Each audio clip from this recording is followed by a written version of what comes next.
E o tema da aula de hoje é bom dia, meninos, bom dia, meninas. Espero que tenham tido uma boa noite de descanso desde ontem. Dias de estudo e tranquilidade. E o tema que nos traz aqui nessa manhã de hoje é ainda a assunção de dívida. Ainda acabar o ponto do código que trata, eu vou abrir aqui o roteiro de aula, da transmissão do polo passivo da obrigação. Quando eu, na aula de ontem, terminei, eu falei para vocês das espécies de assunção de dívida. Eu agora tenho que trabalhar com vocês o artigo 300. O artigo 300 é um dos artigos mais complicados de se entender, porque ele trata das garantias na assunção de dívida. Eu antecipo que é um artigo que tem problemas de redação, é um artigo que acaba gerando na doutrina mais dúvidas do que certezas, mas, de qualquer maneira, eu propus um enunciado ao Conselho da Justiça Federal, o CJF. Esse enunciado foi aprovado, então eu vou tentar explicar para vocês o teor desse artigo. Esse artigo é tão problemático que, quando o código ainda estava em vacatio legis, centraliza a câmera, quando o código ainda estava em vacatio legis, centralizou, Marcelo? Está em ordem agora? A Bruna não apareceu ainda, a Bruna está com sono hoje, coitada. Ó. A Bruna não apareceu, a Laís, o Caian, ninguém. Bom, o Cícero também, hoje está todo mundo com sono. Bom, esse artigo 300 é tão problemático... Ah, Bruna, estou aqui, né? É. Depois eu vou fazer uma pergunta para vocês, quais são os trajes que vocês estão usando em casa no home office. Eu quero me certificar de que as coisas estão bem, entendeu? Esse artigo 300, ele é tão problemático que, quando o código ainda estava em vacatio legis, houve um projeto 6960, muito antigo, para reformar. Aliás, esse projeto reformava quase todos os artigos da assunção de dívida, porque realmente há um descompasso entre esses artigos e a realidade social.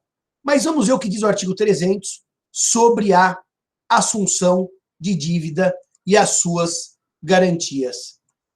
Vamos começar lendo o artigo 300. Marcelo, bom dia. Lê para mim o artigo 300, por favor. Bom dia. Artigo 300. Salvo assentimento expresso do devedor primitivo, consideram-se extintas, a partir da assunção da dívida, as garantias especiais por ele originariamente dadas ao credor. Vamos devagar. Salvo assentimento expresso do devedor primitivo. Então, vamos pensar numa expromissão, em que o devedor primitivo é chutado do polo passivo da obrigação. Ele é chutado. Se ele é chutado, ele não participa do negócio jurídico de assunção de dívida. Nesta hipótese, as garantias consideram-se extintas. As garantias consideram-se extintas. Por quê? Porque quando alguém garante uma dívida, o Simão garante a dívida da Bruna.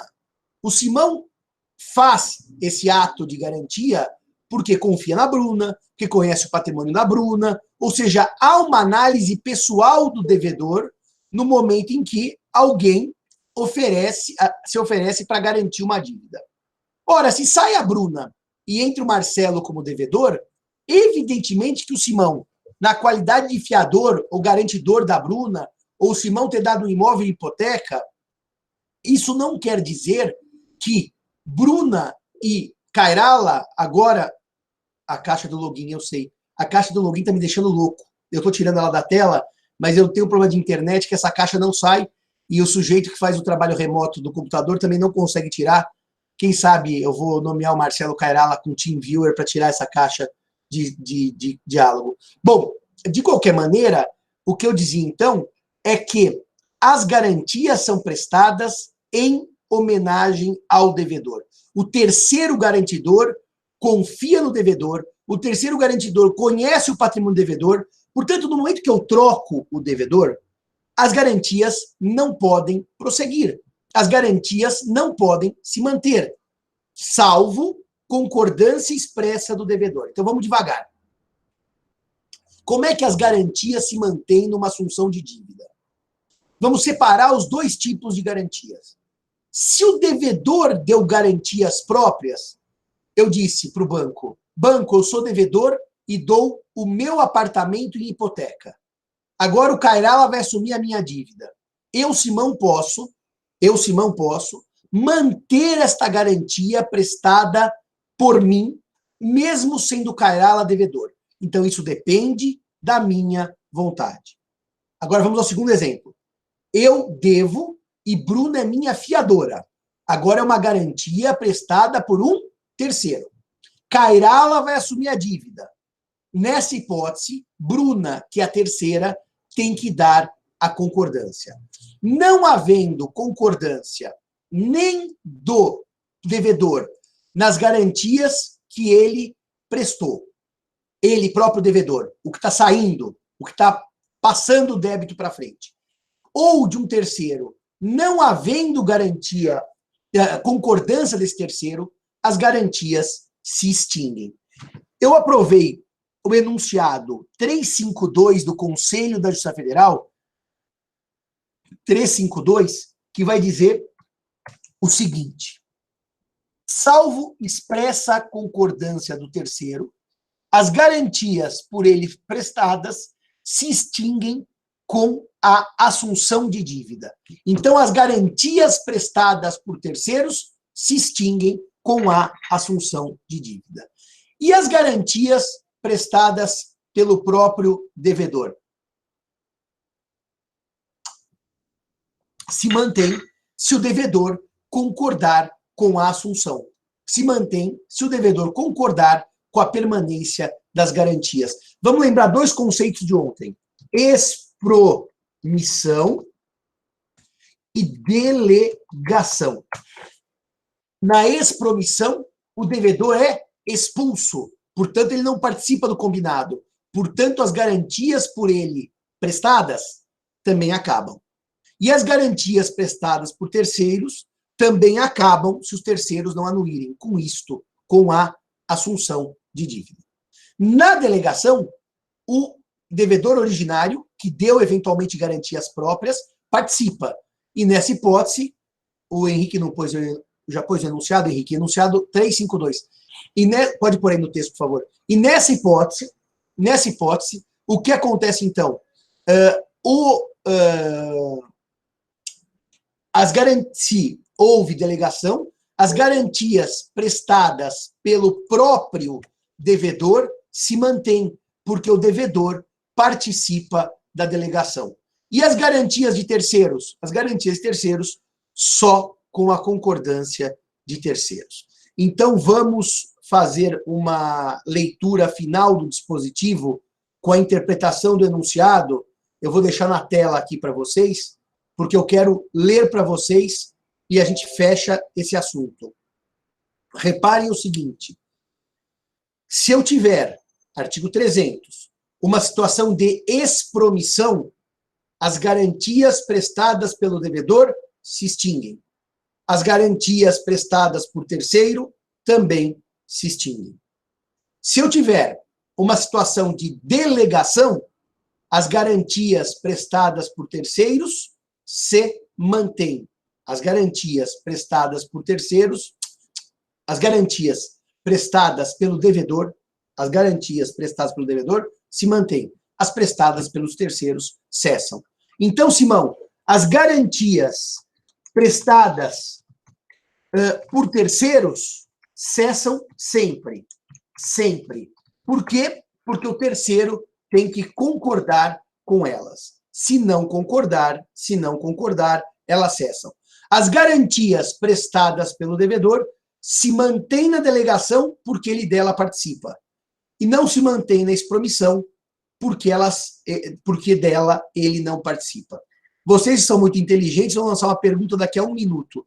Mas, Simão, e se o devedor na delegação escrever no contrato que concorda com a assunção, mas não com as garantias? Ué, se houver um combinado entre o devedor primitivo, o assuntor e o credor na assunção, que a garantia prestada pelo devedor primitivo cai, prevalece a autonomia privada.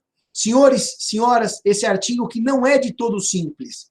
Vocês conseguiram compreender o que acontece com as garantias prestadas pelo devedor e pelas garantias prestadas por terceiros? Conseguiram entender? Se conseguiram, por favor, digam ok aí, para eu poder prosseguir a nossa conversa na aula de hoje. Tá tudo ok? Só 2 deram ok, por enquanto. Hoje vai ficar aparecendo esse negócio, porque eu não consigo tirar ele da tela. Todos entenderam? Bom, hoje nós estamos com um quórum de 66 pessoas. Nosso quórum mais baixo desde o início da quarentena. Ok, ok. Professor, em casos de delegação, necessariamente a assunção é cumulativa? Pelo contrário, Gabriela. Ela não será cumulativa em regra. Só será cumulativa por acordo de vontades. É o contrário. Ou quando a lei determina, como é o caso do artigo 299, naquela hipótese de insolvência. Mais alguma pergunta? Mais alguma dúvida? Poderia dar novamente o exemplo da garantia? Sim.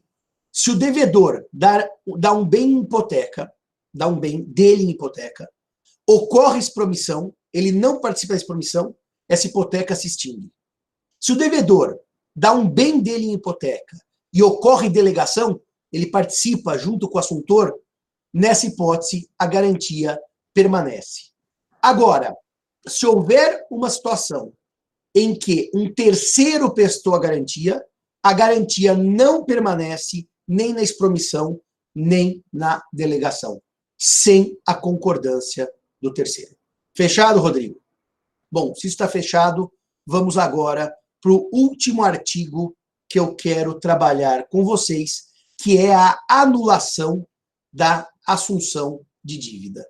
Que é a anulação da assunção de dívida.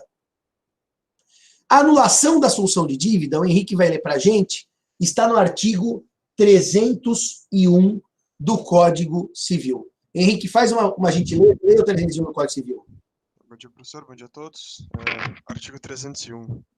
Se a substituição do devedor vier a ser anulada, restaura-se o débito, com todas as suas garantias, salvo as garantias prestadas por terceiros, exceto se este conhecia o vício que inquinava a obrigação.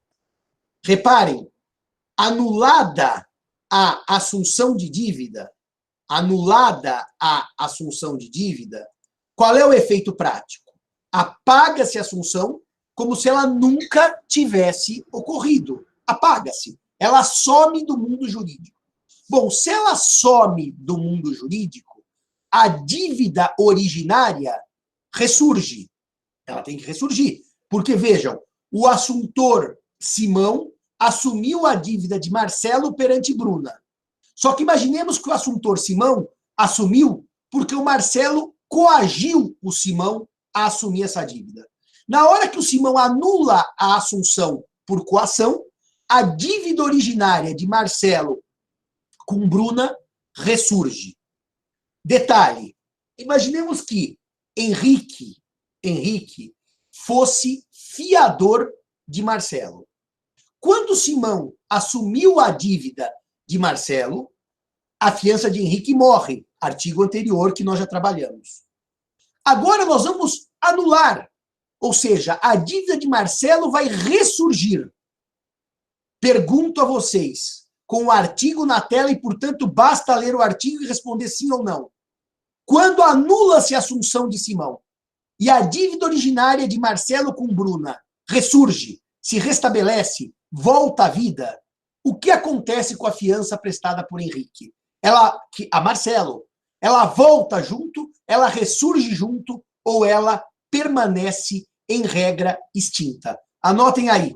Ressurge, sim. Não ressurge, não. Leiam aí. Qual é a regra?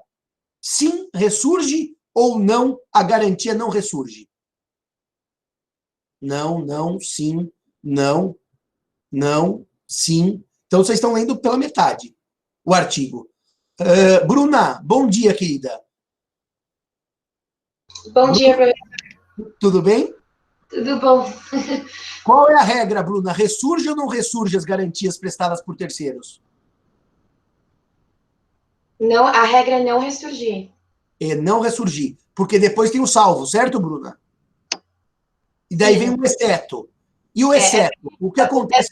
Eu achei bem pegadinha, porque com todas as suas garantias, só que em relação a terceiro é salvo, e aí depois tem o exceto. Então, explica o que significa esse salvo com esse exceto. Então, a primeira pergunta é: as garantias prestadas pelo próprio devedor ressurgem? Sim, Ressurge. as garantias prestadas pelo próprio devedor ressurgem.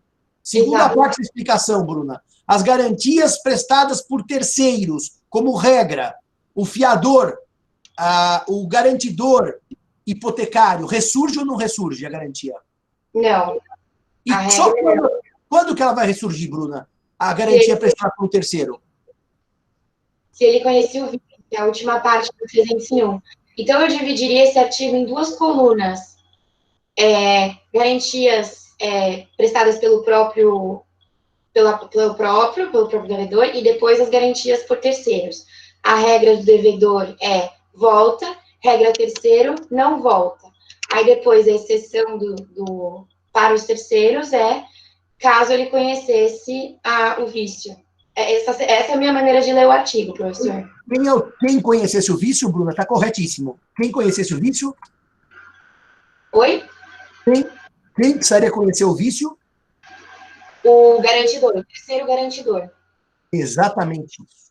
Então, agora eu vou dar um exemplo para vocês e tirar o artigo da tela. Nós estamos trabalhando aqui uma questão de boa-fé subjetiva. Eu vou até escrever aqui em alemão, porque é o Guten Glauben. É uma boa-fé subjetiva. E não Treu und Glauben. Achei que o Henrique já tivesse com o alemão dele escrevendo aí os termos em alemão, né, Henrique? Estou sacaneando. Já estou pondo aqui para vocês a situação do Guten Glauben e do Treu und Glauben. Na verdade, aqui, a situação é de boa-fé subjetiva. Se o garantidor conhecia ou não conhecia o vício. Que vício, Simão? O vício que inquinava a assunção. Ou seja, vamos voltar ao exemplo em que o Henrique é fiador do Marcelo. O Henrique e o Marcelo colocam uma arma na minha cabeça e dizem: vai lá, Simão, assume a dívida que Marcelo tem com Bruna. Eu vou lá e assumo. Eu entro com uma ação e anulo a assunção. A dívida de Marcelo ressurge. Henrique conhecia da coação, não só conhecia, como dela participou. O fato de Henrique conhecer, o vício que inquinava a assunção, faz com que a garantia prestada por Henrique ressurja, assim como, claro, por óbvio, a dívida de Marcelo. Segundo exemplo, Marcelo fala: não quero pagar Bruna, vou obrigar Simão a assumir a dívida. E Marcelo me coage, eu vou lá e assumo a dívida que ele tinha junto a Bruna. Marcelo liga para Henrique e fala assim: Henrique, tem uma ótima notícia para você. Ele diz: qual? Nem eu mais devo para a Bruna, nem você mais garante essa dívida, porque o Simão resolveu assumir. E o Henrique perguntou: mas por que o Simão fez isso? Porque ele é bonzinho, em época de pandemia ele resolveu ajudar o próximo. Então, nesta hipótese, o Henrique desconhecia o vício que inquinava a assunção. Reparem que conhecer ou desconhecer é uma leitura da postura do garantidor, não do devedor originário. E conhecer significa ausência de boa-fé subjetiva. Em alemão, Guten Glauben. Não estamos tratando da boa-fé objetiva do artigo 422, que é a Treu und Glauben, mas sim de um estado anímico, de uma percepção de um conhecimento da realidade. Exatamente isso. Guten Glauben e não Treu und Glauben. O slide está invisível? Vocês estão conseguindo enxergar o slide direitinho? Tudo certo? Houve um apito aqui no escritório. Sempre que tem esses apitos que eu estou sozinho, eu preciso ver o que está acontecendo, mas já passou o apito. Está fechado isso, meus amigos? A garantia prestada pelo devedor sempre ressurge. A Ieda faz uma pergunta interessantíssima. Eventualmente, os juros que tinham corrido naquele período, se a dívida ressurge, os juros ressurgem. Repare, Ieda, a ideia aqui é que eu regresso ao estado anterior. Eu faço de conta que a assunção nunca ocorreu. Então, eu te pergunto, se eu faço de conta que a assunção nunca ocorreu, eu apago com efeitos ex tunc, efeitos retroativos, você me responda, Ieda, o que acontece com os juros? Acontece que os juros fluíram, os juros correram, porque a anulação produz, a invalidação produz efeitos ex tunc. Só uma última nota, porque a lei fala em assunção que vier a ser anulada, Eu tenho só uma nota para fazer para vocês aqui, que tecnicamente não é se vier a ser anulada, é se vier a ser invalidada. Por que invalidada? Alguém sabe qual é a diferença de falar assunção anulada ou assunção invalidada? E por que o termo mais correto seria assunção invalidada? Quer chutar alguém? Sim, Alessandro, perfeito. Porque pode ser declarada nulidade e não a anulabilidade. E o gênero invalidade engloba duas espécies, nulidade e anulabilidade. Perfeito, é por isso que a lei foi mal escrita. Enunciado 423. Eu não tinha esse enunciado aqui anotado, Marcelo. Olha, você foi mais rápido do que eu.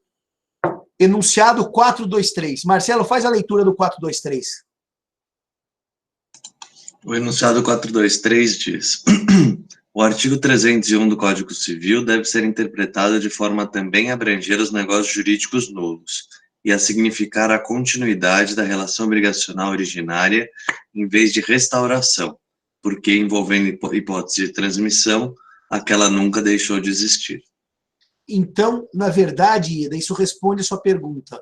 Os juros prosseguem como se nada tivesse ocorrido. Marcelo, quais são os trajes que você optou por usar nessa pandemia? Quando você fica em casa o dia inteiro olhando para o teto e pensando na Cecília, sua namorada, que está tão longe. Perto, mas longe. Quais são os trajes que você usa? Camisa polo e bermudas. E sandália havaiana? Da pandemia. Ou pelo menos um tênisinho básico? Não. Em casa eu fico descalço, professor. Descalço, quer dizer, é uma situação um pouco lamentável, né? Bruna, qual é que são os seus trajes na pandemia? Você costuma usar uma roupa de escritório para parecer que está trabalhando? Ou está ficando de pijama e cabelo desarrumado, Bruna? Conta pra gente. Pijama eu acho muito, muito depressivo, então eu troco de roupa, mas eu coloco roupa de academia. Você coloca roupa de academia. Quer dizer, é aquela ideia. Eu não vou à academia, mas a academia não deixa de ficar junto comigo, né, Bruna? Exatamente, só para não perder o hábito. E agora, a última que eu vou perguntar, que eu já sei qual que é a resposta. O professor Simão mantive o terno e gravata na pandemia. Henrique, você evidentemente está de terno e gravata na pandemia, certo? Evidentemente. Eu não tenho dúvida disso, certo? As pessoas que chegaram agora. Camisa de normal mesmo, colavei e samba canção. Camisa do quê, Henrique, que eu não vi? Colavei e samba canção. E samba canção, quer dizer, é uma situação pior que a dos outros. O único homem do século XIX, que é o Henrique, continua, não seguiu as regras do professor Simão de etiqueta na pandemia. Bom, acabada a baboseira, nós acabamos a segunda grande parte da matéria, que é a transmissão das obrigações. A primeira parte, modalidades, já acabamos. A segunda parte, transmissão. Acabamos de acabar. A terceira parte agora é a extinção por adimplemento. Por adimplemento. Ou pagamento. E depois virá a quarta e derradeira, que é a extinção por inadimplemento. Extinção por inadimplemento. Posso, então, entrar no pagamento, meus queridos amigos, minhas queridas amigas? Posso prosseguir aqui com o nosso tema? A primeira questão que surge é uma questão de vocábulo, pagamento. Né? Pagamento, tecnicamente, tem origem em pacare. Pacare, que é literalmente dar a paz, porque paz é pax em latim, que é apaziguar. O pagamento apazigua. Apazigua quem? O credor que está com dúvida se vai receber ou não. Portanto, pagamento é forma de extinção natural, porque a obrigação nasce para ser cumprida. Liguei o ar-condicionado, minha sinusite começa a dar sinais. Para ser cumprida. Simão, alguns momentos você falou em adimplemento, outros em pagamento e outros em cumprimento. As palavras são sinônimas. Adimplemento, pagamento e cumprimento. A resposta é: depende do doutrinador. Eu fiz uma listinha aqui de doutrinadores, como, por exemplo, Orlando Gomes. Orlando Gomes afirma que quem paga, adimple ou cumpre. Seria exatamente a mesma coisa. Aliás, o termo cumprimento, ele é próprio da doutrina portuguesa, porque a doutrina francesa fala em pagamento e a doutrina italiana fala em adimplemento. Para Orlando Gomes, quem paga, adimple, quem adimple, paga, é exatamente a mesma coisa. Por outro lado, se olharem o professor Silvio Rodrigues, o Silvio Rodrigues diz que o adimplemento é um gênero. É um gênero. E ele se aplica ao pagamento direto e ao pagamento indireto. Ao pagamento direto e ao pagamento indireto. O que é o pagamento indireto? Novação, dação, confusão, compensação. Portanto, adimplemento é gênero e pagamento é espécie. Pagamento é o cumprimento da própria prestação devida. Para Silvio Rodrigues, portanto, pagamento é o cumprimento da própria prestação devida. Portanto, quando eu devo dinheiro, mas em dação em pagamento dou um carro, para Silvio Rodrigues seria dação em adimplemento, porque pagamento seria pagar o dinheiro que devo. Se ao invés de pagar o dinheiro, eu entrego o carro e o credor aceita, haveria uma dação em adimplemento na leitura de Silvio Rodrigues. Muito bem. São 8 horas, né? Eu já vou acabar a aula em 1 minuto. Para outros autores, como, por exemplo, Pontes de Miranda, pagamento é exclusivamente dar dinheiro. Pagamento é exclusivamente pagar em pecúnia, dar dinheiro. Então, se o pedreiro paga fazendo muro, nesta leitura de Pontes de Miranda, ele adimple, não paga. Se o Simão deve aluguel e paga, dá dinheiro, ele paga e não adimple. Essa é uma questão muito bonitinha, mas que na prática não tem utilidade nenhuma, porque uma coisa vale por outra e outra coisa vale por uma. Portanto, eu dei 3 teorias para vocês conhecerem os problemas com o vocábulo, mas saibam que isso tecnicamente é irrelevante. Quem paga, cumpre, adimple, quem adimple, paga e cumpre. Escolham o termo que acharem mais adequado e mais bonitinho. Recomendação do professor Simão: sigam os termos do Código Civil, que fala imputação no pagamento, dação em pagamento, e, portanto, na minha leitura, o Código Civil utiliza, como diz Orlando Gomes, uma sinonímia entre pagar e cumprir a prestação. Dito isto, encerramos essa primeira parte da aula e vamos fazer o nosso café e regressamos na sequência. regressamos na sequência. Pausa para o café e eventuais perguntas lancem no chat que eu respondo na volta.